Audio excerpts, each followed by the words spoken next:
everybody, my name is Jeff Weiland from Premier Truck Group of Knoxville, Tennessee. Today I wanted to take a second and go over one of the more frequently asked questions that we get in the service department, and that is, where's my inverter on a new P4 or the new Cascadia? A lot of times folks are looking for it and they don't think they have it or they can't find it, and we help folks out. So I thought I'd make a video real quick just to show everybody where that's at.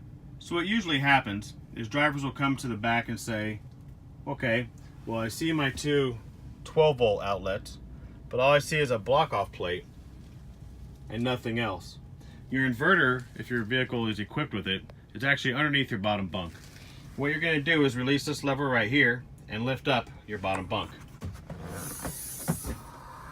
You notice when you lift up the bottom bunk, it gives you access to your side compartment as well as to storage underneath the bed. And right there is where your inverter will be. On the side, you have a set of plugs as well as your on-off switch.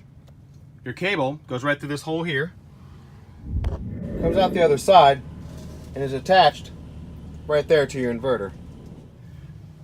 I hope this video is helpful. If you have any other questions, please feel free to come by or give us a call.